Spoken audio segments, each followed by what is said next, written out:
Obrigado. É uma honra estar com vocês hoje nessa formatura de uma das mais excelentes universidades do mundo. Verdade seja dita, eu nunca me formei na faculdade. Esta foi a vez na vida em que eu cheguei mais perto de uma formatura de faculdade. Hoje eu gostaria de contar para vocês 3 histórias da minha vida. É isso, não é grande coisa, só 3 histórias. A primeira história é sobre ligar os pontos. Eu deixei a Reed College depois dos primeiros 6 meses, mas então eu fiquei um tempo de 18 meses antes de eu realmente sair. Então, por que eu saí? Começou antes de eu nascer. Minha mãe biológica era uma jovem e solteira estudante de faculdade, e ela decidiu me colocar para adoção. Ela achava muito fortemente que eu deveria ser adotado por pessoas formadas, então tudo estava preparado para que quando eu nascesse, fosse adotado por um advogado e sua esposa. Exceto que quando eu apareci, eles decidiram no último minuto que na verdade eles queriam uma garota. Então meus pais adotivos, que estavam numa lista de espera, receberam uma ligação no meio da noite perguntando: "Nós temos um garoto inesperado, vocês o querem?" Eles disseram: "É claro." Minha mãe biológica mais tarde descobriu que minha mãe adotiva nunca se formou na faculdade e que meu pai adotivo nunca se formou no colégio, ensino médio. Ela se recusou a assinar os papéis finais da adoção. Ela só cedeu alguns meses depois, quando meus pais adotivos prometeram que um dia eu iria para a faculdade. Esse foi o começo na minha vida. E 17 anos depois eu fui para a faculdade. Mas, ingenuamente, eu escolhi uma faculdade quase tão cara quanto Stanford. E todas as economias dos meus pais, de classe operária, estavam sendo gastas na minha educação superior. Depois de 6 meses, eu não podia enxergar o valor daquilo, eu não tinha ideia do que queria fazer com minha vida, e nenhuma ideia de como a faculdade poderia me ajudar a descobrir. E lá estava eu, gastando todo o dinheiro que meus pais economizaram durante suas vidas inteiras. Então eu decidi sair e confiar que tudo ia acabar dando certo. Era bem assustador naquela época, mas olhando para trás, foi uma das melhores decisões que eu já tomei.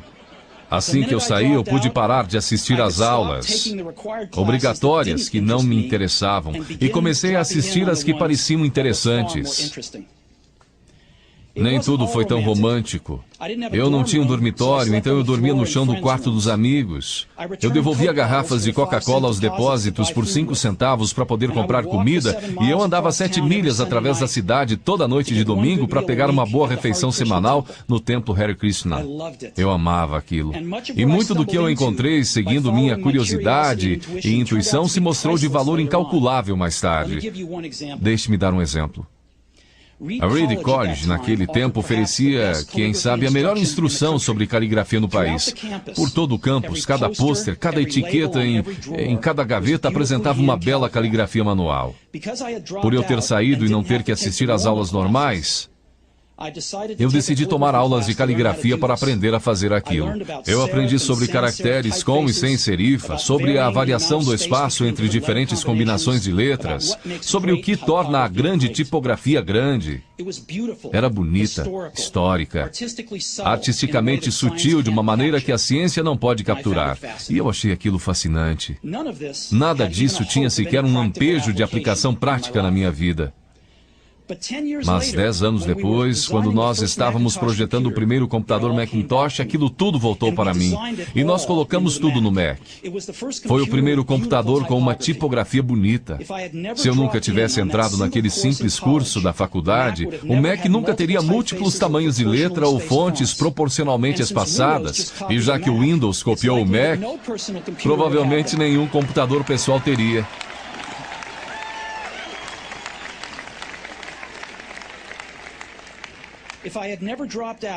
Se eu nunca tivesse deixado a faculdade, eu nunca teria entrado na aula de caligrafia, e os computadores pessoais poderiam não ter a maravilhosa tipografia que eles têm. Claro que era impossível conectar os pontos, para frente quando eu estava na faculdade, mas ficou muito claro olhando para trás 10 anos depois. De novo, você não pode conectar os pontos olhando adiante, você só pode conectá-los olhando para trás. Então você tem que confiar que os pontos de algum jeito vão se conectar em seu futuro. Você tem que confiar em alguma coisa, seu Deus, destino, vida, karma, seja o que for. Porque acreditar que os pontos vão se ligar em um momento vai te dar confiança para seguir seu coração, mesmo que ele te leve para um caminho diferente do previsto. E isso fará toda a diferença.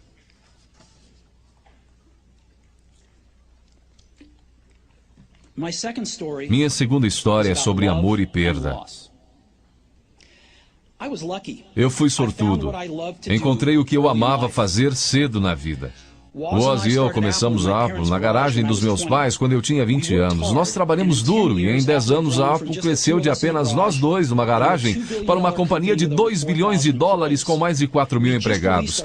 Nós acabávamos de lançar nossa maior criação, Macintosh, um ano antes, e eu fizera 30 anos. E então eu fui demitido. Como você pode ser demitido de uma empresa que você começou? Bem, conforme a Apple cresceu, nós contratamos alguém que eu achava muito talentoso para levar a empresa comigo. E no primeiro ano, mais ou menos, as coisas saíram bem. Mas então nossas visões do futuro começaram a divergir e, eventualmente, nós tivemos uma briga. Quando isso aconteceu, nosso quadro de diretores ficou do lado dele.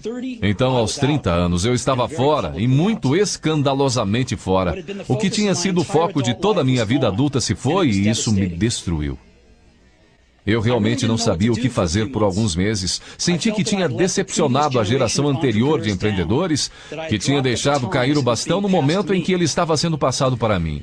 Eu encontrei David Packard e Bob Noyce e tentei me desculpar por ter estragado tudo daquela maneira. Foi um fracasso público e eu até mesmo pensei em deixar o vale. Mas alguma coisa lentamente começou a nascer em mim. Eu continuava amando o que eu fazia. As coisas que aconteceram com a Apple não mudaram isso em nada. Eu havia sido rejeitado, mas continuava amando. Foi quando decidi começar de novo. Não enxerguei isso na época, mas ser demitido da Apple foi a melhor coisa que podia ter acontecido para mim. O peso de ser vitorioso foi substituído pelo vazio de ser um iniciante outra vez, sem muita certeza sobre nada.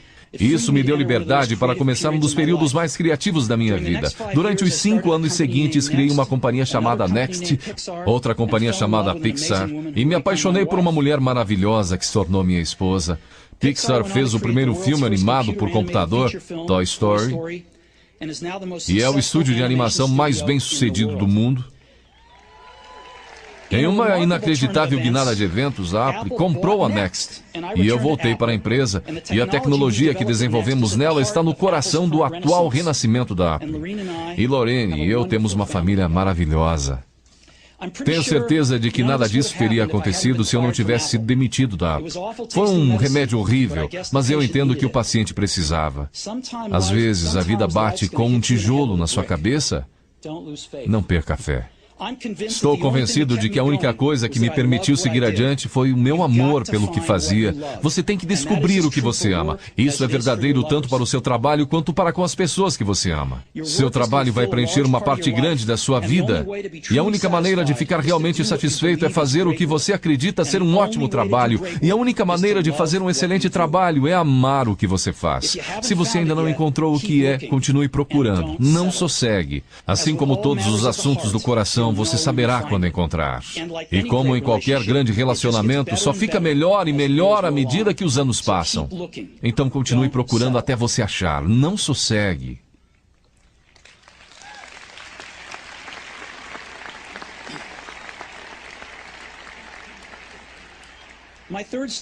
Minha terceira história é sobre a morte.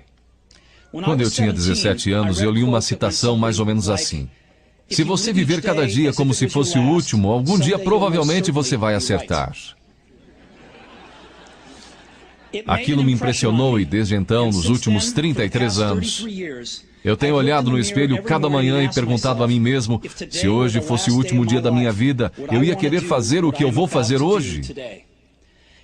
E sempre que a resposta foi não, por vários dias seguidos, eu soube que eu tinha que mudar alguma coisa. Lembrar que eu logo vou estar morto é a ferramenta mais importante que eu já encontrei para me ajudar a fazer grandes escolhas na vida. Porque quase tudo, toda a expectativa exterior, todo o orgulho, todo o medo de dificuldades ou falhas, estas coisas simplesmente somem em face da morte, deixando apenas o que é realmente importante. Lembrar que você vai morrer é a melhor maneira que eu conheço para evitar a armadilha de achar que você tem algo a perder. Você já está nu, não há razão para não seguir seu coração. Mais ou menos há um ano eu recebi um diagnóstico de câncer. Eu fiz um exame às 7h30 da manhã e ele mostrou claramente um tumor no meu pâncreas. E eu nem sabia o que era um pâncreas. Os médicos me disseram que era quase com certeza um tipo incurável de câncer e que eu não devia esperar viver mais do que de 3 a 6 meses. Meu médico me aconselhou a ir para casa e botar meus negócios em ordem, o que no idioma dos médicos significa prepare-se para morrer. Significa tentar dizer aos seus filhos tudo o que você pensou que teria os próximos 10 anos para lhes dizer em apenas uns poucos meses. Significa ter certeza que tudo está no lugar para que seja tão fácil quanto possível para sua família. Significa dizer adeus.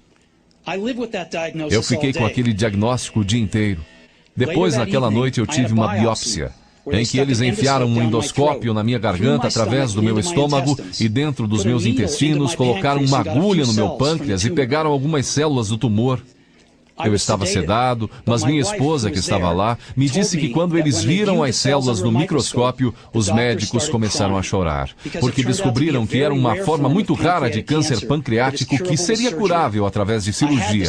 Eu fiz a cirurgia e hoje eu estou bem.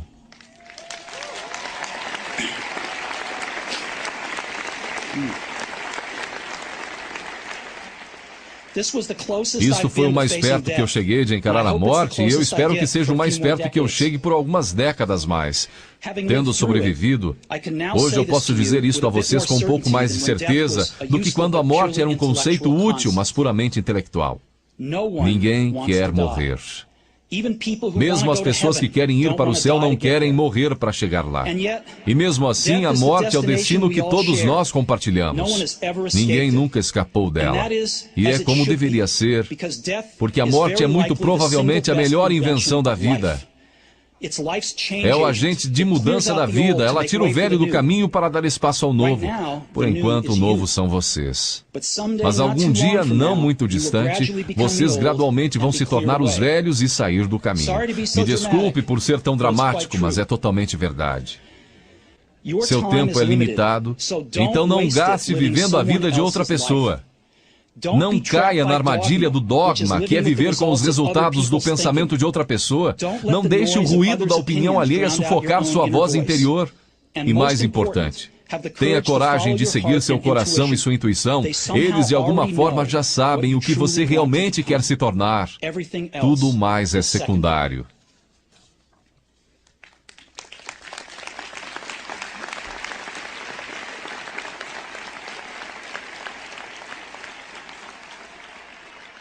Quando eu era jovem, havia uma maravilhosa publicação chamada O Catálogo de Toda a Terra, que era uma das Bíblias da minha geração. Foi criada por um camarada chamado Stuart Brand, não muito longe daqui, em Menlo Park. E ele deu vida à publicação com seu toque poético. Isso foi no final dos anos 60, antes dos computadores pessoais e da editoração eletrônica, então tudo era feito com máquinas de escrever, tesouras e câmeras Polaroid. Era tipo o Google formato brochura, 35 anos antes do Google aparecer. Era idealista e com abundância de recursos elegantes e ideias brilhantes. Stuart e sua equipe publicaram várias edições de O Catálogo de Toda a Terra, e então, quando seu papel estava cumprido, eles publicaram uma edição final. Era meados dos anos 70 e eu tinha a idade de vocês. Na contracapa da edição final havia uma fotografia do amanhecer em uma estradinha de terra, do tipo em que você poderia ficar pegando carona se você for aventureiro. Embaixo dela estavam as palavras Stay Hungry, Stay Foolish. Era a mensagem de despedida deles ao sair do ar. Stay hungry, stay foolish. E eu tenho sempre desejado isso para mim mesmo.